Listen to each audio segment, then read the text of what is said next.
John, Yes. thank you for talking to us. It's a pleasure. You're here in Newcastle at the moment and you're here till Saturday night. Right. 10 years you've been in this business. No, it's, Longer? yeah, that was what the last bio said, but that was 2 years. No, I've been in it since I was about 15, but I've been professional since about, full-time since about 72. First band was Sebastian Hardy, is that correct? Yeah, at school. At school? Yeah. Yes, I did go to school, contrary to popular belief. Jesus Christ Superstar, you were with the first production that was in Australia. And the second and the third. And the second and the third. Yeah. Why not the last one? Well, we've got a lot of things on, the Foster Brothers. We've got tours and whatnot to fulfil. We've got a brand new album about to come out. And I didn't intend to do it I'm still going to do it again eventually, probably in about 2 years' time. I just think it's maybe a little early for me, and it just didn't really coincide. How did the last European tour go? Oh, well, it was good, it was fine. Just it was cold. Right. Lots of people, so the acceptance over there is great now. I mean, they accept us as a rock and roll band. Did you go to London, or was it just around Europe, Sweden? No, it's too depressing in London. It is, isn't it, at the moment? Yes. I've heard it's quite... No, I just really, you can go to London, but it's if you go to London, you might as well just go there. There's either tiny little pubs to play or the Albert Hall. Right. There's no sort of in-between venues. In between, yeah. You've toured with Thin Lizzy, with... Toured with lots of people. Yeah, I know. Chicago and all of them. And recently with Marsha Hines. How many times have you toured with Marsha? Twice. Twice? Yeah. And the last one was late last year? Jokers and Queens? Yeah, that's right, yeah. Towards October, November last year. Right. It was good. You've got a new album coming out called Some People, and the single's out next week, called Some People Have All the Fun. What's that about? Well, it's about... Well, if you see the show tonight, and you do too... And I will. You'll find out. Right, okay, I'll wait. Okay. What about television? Have you done anything since Against the Wind? No, just a couple of little bits. It's a bit hard to coordinate the two. I'm doing a film next year called The Whisperer, and I was just going to ask you about that. doing some treading the boards again. Right. We're doing for 4 weeks in January in Melbourne. I'm doing the Pirates of Penzance, which will be great fun. Yeah. Is that touring around Australia? I don't think so at this stage. No? I think it's just a thing for the Australian Opera Company, would you believe? The Australian Opera Company? Right, absolutely, with microphones and a rock and roll band. Really? Yeah. At the Entertainment Centre in Melbourne. Right. And the film's next year? Yeah. You're going to be busy. Certainly am, always am. But it's great fun anyway.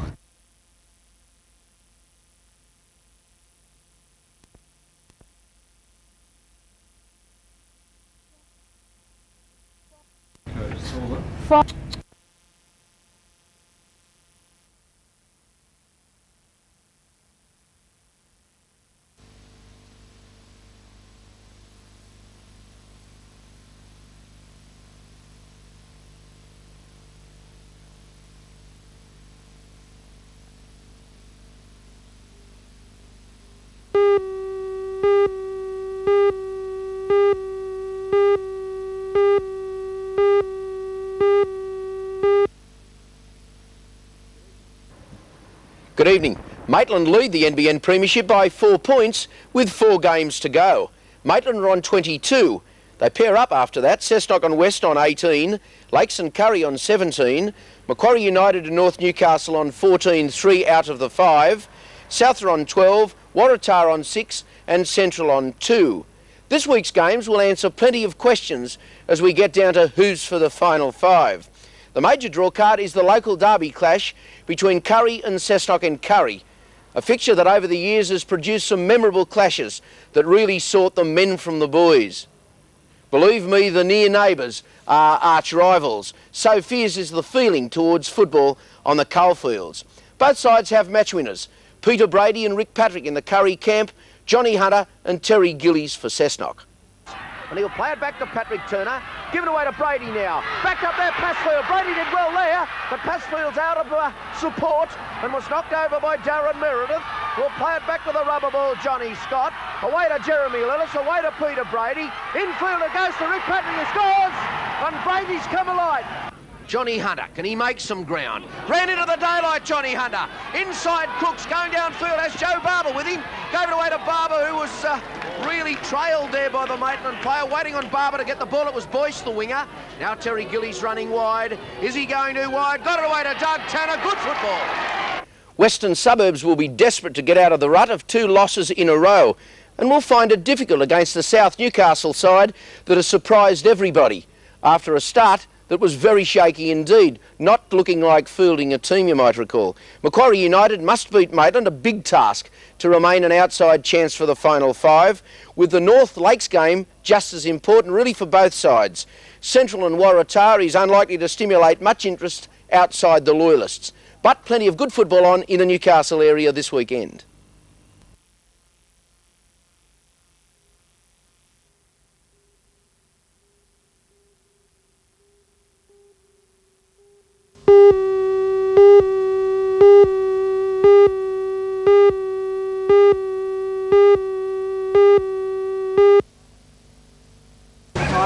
All set and ready to run. Sydney, the Navy men lined up at 2 bells. That's 9 a.m. for Landmark. The purpose of their 160-kilometre relay to raise money for the Cystic Fibrosis Association of New South Wales. Leading seaman Ralph Peterson said there was no shortage of starters for the fundraising run. We had more runners actually, but we couldn't overcrowd it, and so we've limited to 20 runners because we're not going to get in each other's way. What will be the toughest part of the run? Around the Hawkesbury? Probably, there's a few hills involved, but our runners are pretty fit and we're confident we'll do it all right, no problems. You have been training for the run? Oh yeah, a lot of the runners here are in the Actual Navy Running Club, and a lot of them are marathon runners as well. Waved off by Newcastle's Lord Mayor, the runners got down to the work of filling their money buckets right away. Cystic fibrosis is a respiratory disease which affects about 1 in 8,000 people in Australia, and there's a desperate need for research funds to combat this fatal disease. All the runners taking part in the relay have been sponsors, coupled with what they collect along the way, it's now in over $5,000 to the Cystic Fibrosis Association. The runner's route is via Gosford, up over the Hawkesbury, to finish at the Sydney Central Post Office in George Street. The target time is 5 p.m.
For that reason, getting selected this time is very satisfying.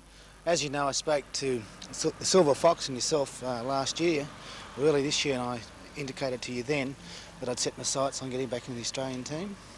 Is it gone as to plan? Well, it's a little bit earlier than I thought. I've been out of the limelight, so to speak, for a while. I expected that I might be recalled for the second test against Argentina, or possibly against the All Blacks. So for that reason, it is a bit earlier than I expected, yes. Delighted to be back, but playing for Australia's in the family a bit, isn't it? Well, my dad played rugby league, yes, for Australia,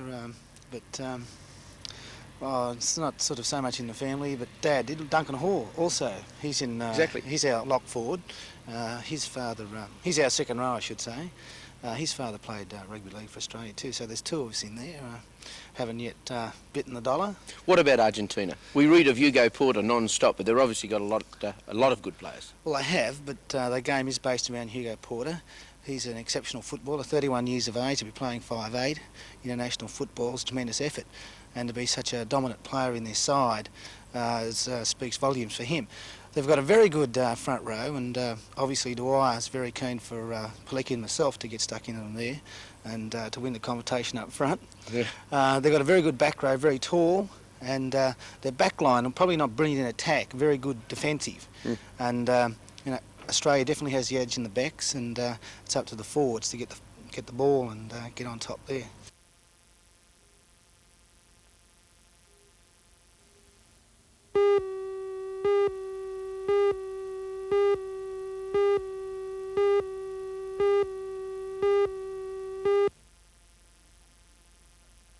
The ABC program Four Corners described the Hunter Valley as unsuitable for quality grape growing and said its success was due to deceptive labelling and illegal production line additives.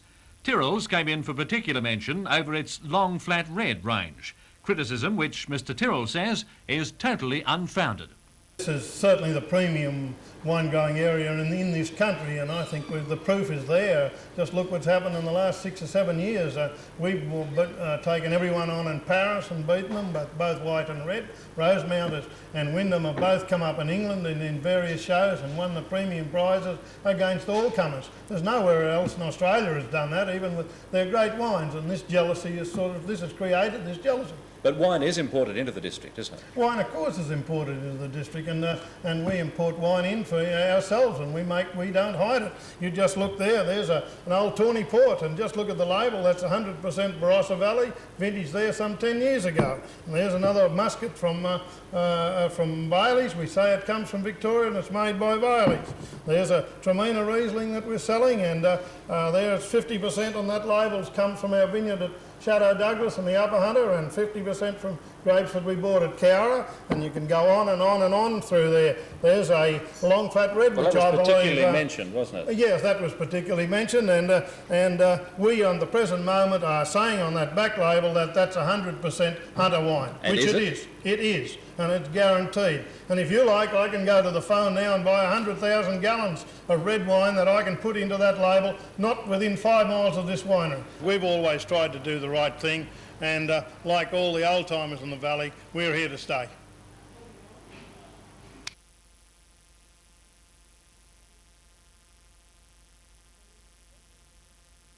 Food and beverage, and in the beverage industry especially. And of course it's added, and people can make a lot out of this. They can magnify it, bring it up, just as was done on that program, and I don't think that's necessary.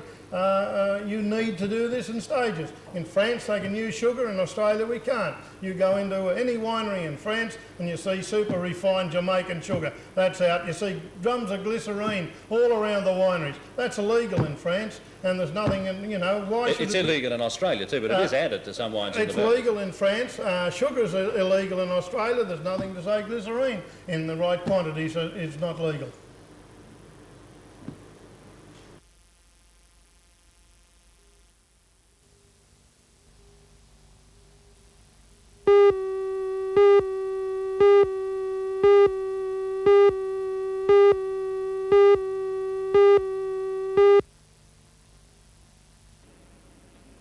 Many Newcastle people don't even know the city has a local history museum, but entirely due to the efforts of a museum trust of 8 people, there is a small museum in this charming old house near Newcastle East Public School. The collection inside reflects strictly local history, but in size and scope it does not reflect the importance of Newcastle in Australia's history. And because there is so little space, many exhibits which should be preserved have to be passed over. Alderman John Tate, along with the museum committee, believes that housed in a larger, more accessible premises, a museum like this could be a tourist attraction. It would be much larger, and if it were, I'm sure it would be more successful. Do you believe you can get public support, in fact council support, behind a better and bigger museum? Yes, I think I can. It's a matter of drawing the problem to people's attention, and I think once aldermen realise that the tourist potential that there is for this museum, there will be more support for it. I've tried on several occasions through council committees to find other buildings and other premises, so far without success, but we're not giving up. John, if you don't find premises soon, doesn't Newcastle face the situation of being an historic city with virtually none of its history recorded? That's right. Actually, what is happening is that our local history pieces are being diminished all the time. If they're not restored and placed in where they can be looked after, they're no longer there. So over a period of time, obviously, they will just be lost. And for a place like Newcastle, that'd be a tragedy.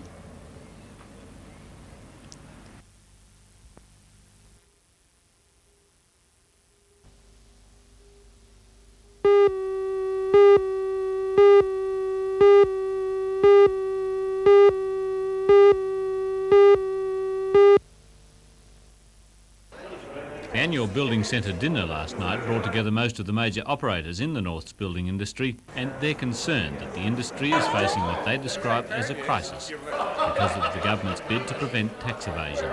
Master Builders Association Director Norm Steep says the move to withhold 10% of gross payments to subcontractors will be crippling.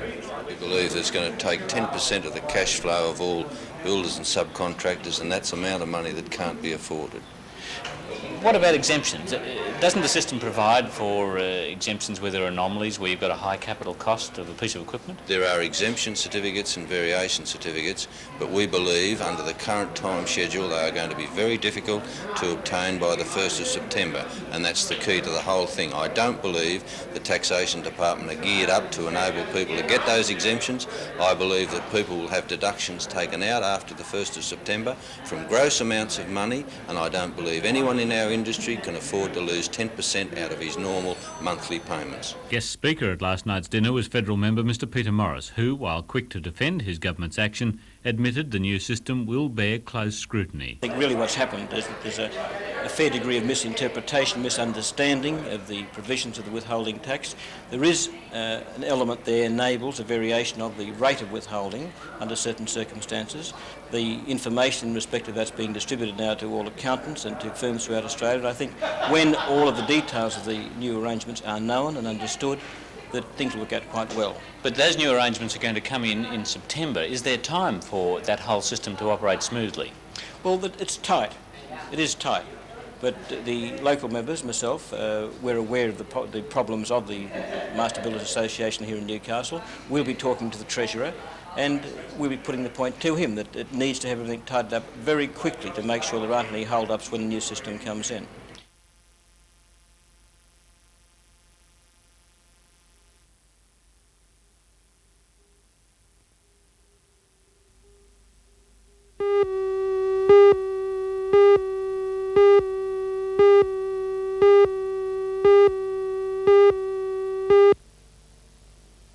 Amazingly healthy sign, because it indicates people are interested in Newcastle and prepared to stand for positions and be counted and do their bit towards the city.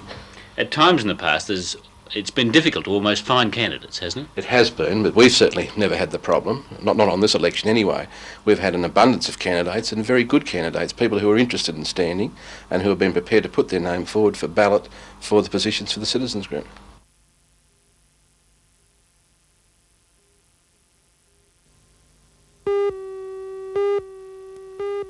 Also as confident as I am in the success of the elections. You're going to stand for the mayoral election? I am the Citizens Group nominee. The resurgence in the sport in the Hunter follows earlier this year the successful Australia-England Dirt Track Test Series, where local riders gained Australian colours and completely outclassed the visiting English Test riders. And the locals have kept winning major races on the state's dirt track calendar. The winner is Raymond Terrace's Jay Foreman, who partly Pairs Championships at Woodstock Park, Cowra at the weekend. As spokesman for the Wallsend District Motorcycle Club, Bill Wiltshire points out, from local juniors to seniors, the company is about to explode into the national and perhaps international dirt track scene.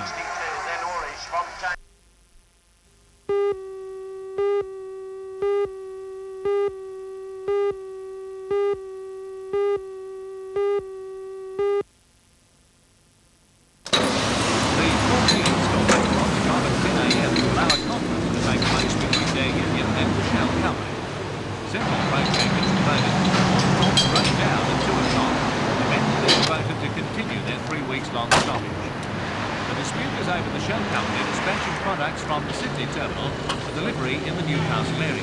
The union says all Newcastle deliveries should go through the Hamilton depot. Several proposals put by the store and packers today proved unacceptable to Shell, and the union says some service stations affected by the strike were lucky enough to receive petrol supplies during today's brief resumption. However, many Shell stations are out of fuel and no way of knowing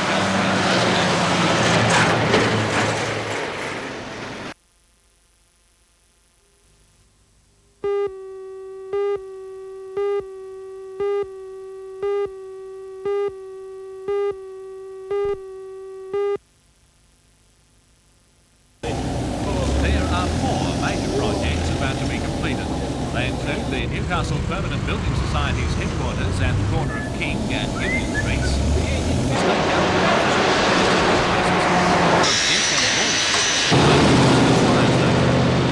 The government insurance office building at Medicare Street, and the Shortland County Council's Systems Control Centre now being fitted out in Derby Street on the corner of Timber Street.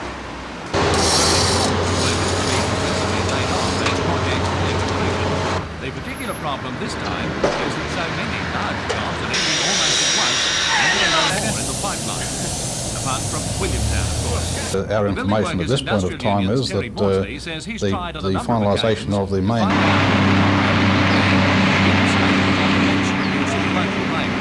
However, his efforts have been unsuccessful. My discussions I've had with the major building companies in Newcastle based have indicated they have very little work in the pipeline in the future. So therefore the normal sequence of events is being interrupted on this occasion because of the lack of work. Have you any indication yet just when Williamtown might get moving? Well, we were hopeful it would have been well underway by this point of time after all the hullabaloo about from the government and other sources about the need for the project to be upgraded. But however, our information at this point of time is that the finalisation of the main contracts have yet to take place, and that could be at least 3 or 4 months before actual work commences on the project.